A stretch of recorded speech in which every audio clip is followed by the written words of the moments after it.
So how can we start studying more complicated motion in 2 dimensions and 3 dimensions?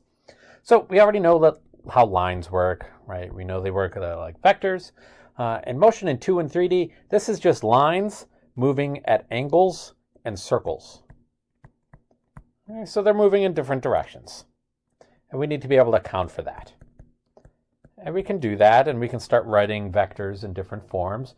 We can write them in 3 dimensions. So we could write a vector for position, let's say r as a function of time, r of t, is equal to some position in x direction as a function of time, and we'll explicitly say that that's going in the I hat direction, where I hat is the unit vector that represents x motion.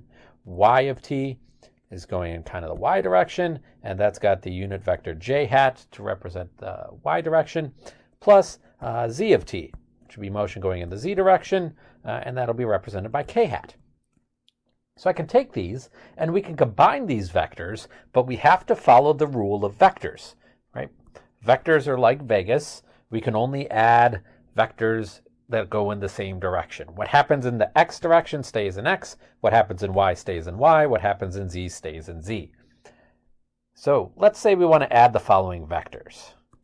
Add these vectors. I've got one vector r1 that is equal to 5 in the I hat plus 2 in the j hat. I've got a vector r2. R2 is 3 in the I hat minus 5 in the j hat. And we'll do a vector r total is equal to r1 plus r2. So let's do this operation. So to do this, I need to break the vectors up into x and y directions. So I have everything that happens in the I hat and everything that happens in the j hat. And I recommend, if you're having trouble with problems, break it up into these column methods, this column way of thinking about things. Break out only the x direction and only the y direction. So our total in the I hat direction has to be equal to r1 in the I hat plus r2 in the I hat. Same thing with the j hat direction. Our total in the j hat direction has to be equal to r1 in the j hat direction plus r2 in the j hat direction. So our total in the I hat is equal to r1 in the I hat, and I can see r1 in the I hat direction is going to be 5i. So I carry that 5i down. And then I can do the same thing for r2, and I look at just the I hat piece, and that's going to be plus 3 in the I hat direction. And then I want to do the same thing in the j hat direction. R total in the j hat direction is equal to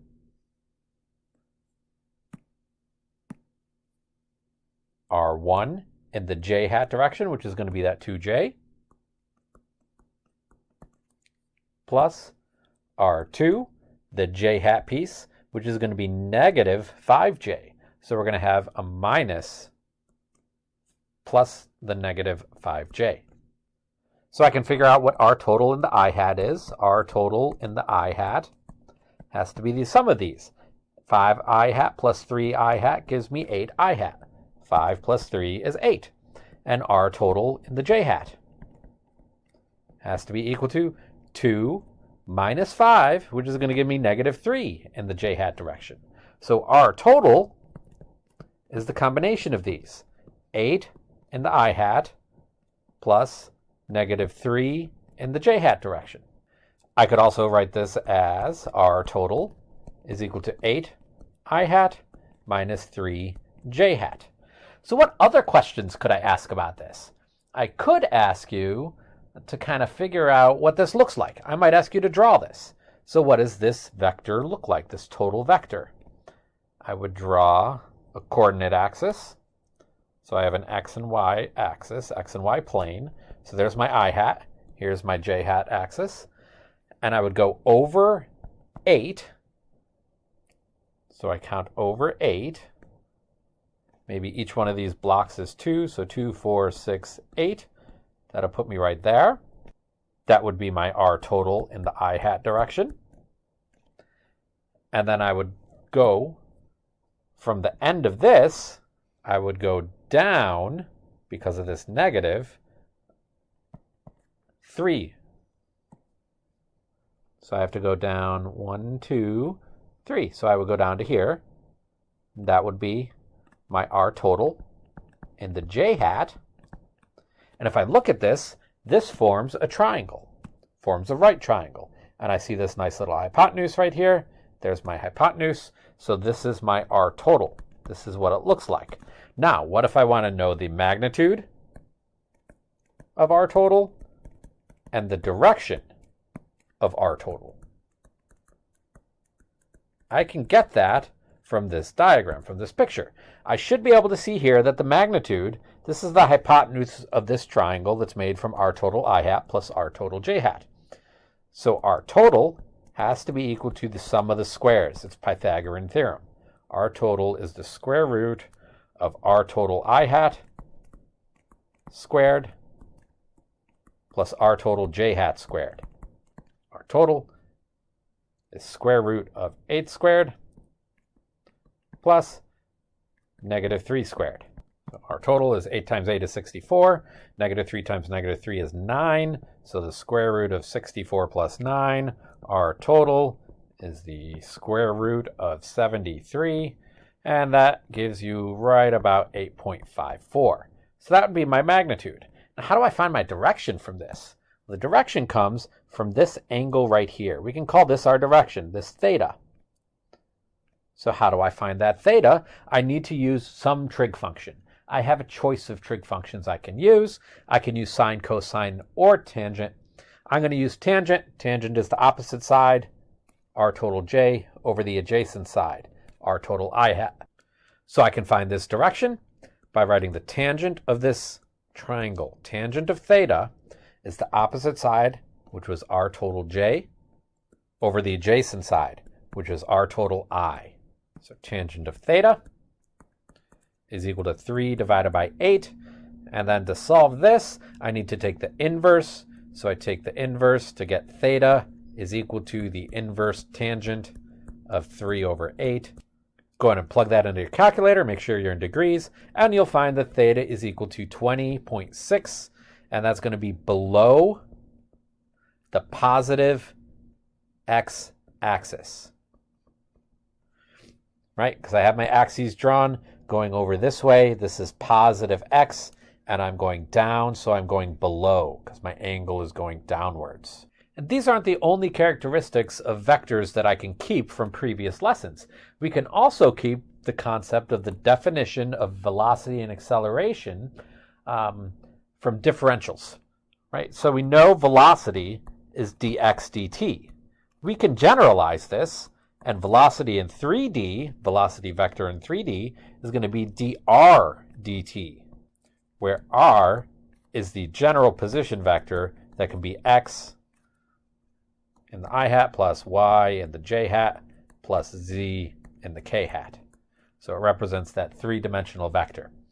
So in 3 dimensions, the velocity vector looks like dx dt in the I hat, but we have to add on not only x, we have to include y and z to account for all 3 dimensions, plus dy dt, and that'll be in the j hat, plus dz dt, and that'll be in the k hat.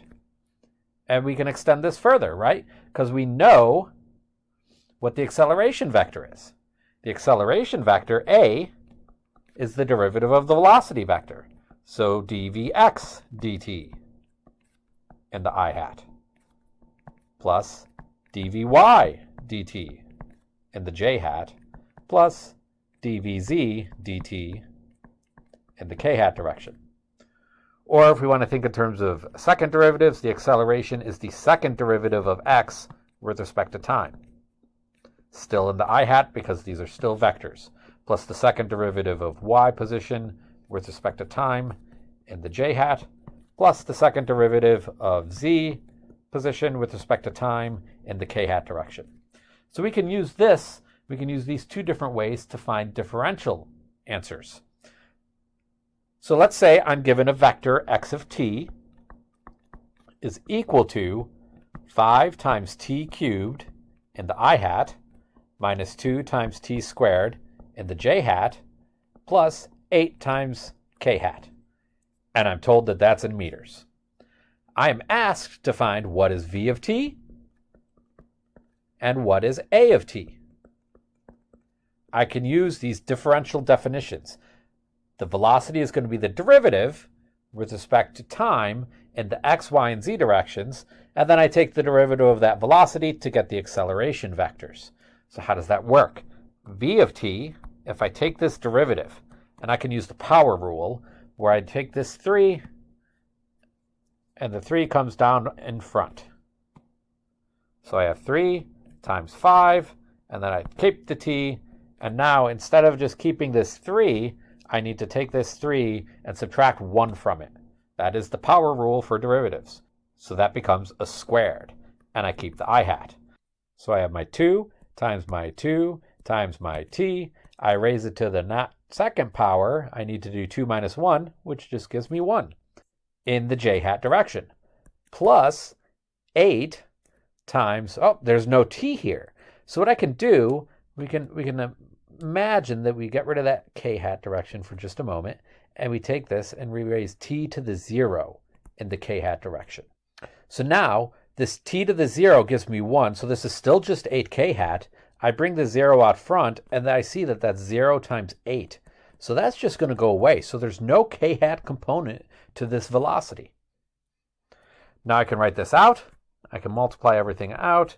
So my velocity of t is going to be equal to 3 times 5 is 15 t squared in the I hat direction, minus 2 times 2 is 4 times t in the j hat direction. So there we go. I just found my equation for velocity as a function of time. Now I need to do the same for acceleration. Acceleration as a function of time is the second derivative of the position, or just the first derivative of the velocity. So I take the derivative of this, I bring my 2 out front. I have 2 times 15 times the t, raised to the 2 minus 1 is 1 power, and that's raised to the I hat, minus, this is t to the first power. I need to bring my 1 out front in this case. So I have 1 times my 4 times my t. 1 minus 1 gives me 0. So that's t to the 0th power in the j hat. So when I multiply this all out together to simplify it a little bit, I get 2 times 15 is 30 times that t in the I hat direction, minus 1 times 4 is 4. T to the 0 gives me 1, so this is 4 in the j hat. So here is my acceleration vector. And since we were given at the very beginning that our units were meters, we need to remember to include our units on all of our answers. So since that's meters, we can assume this is all SI system, and we have meters per second for velocity, and we can include the meters over seconds squared for our acceleration. So that's how we can use calculus to do vector operations in 3 dimensions as well.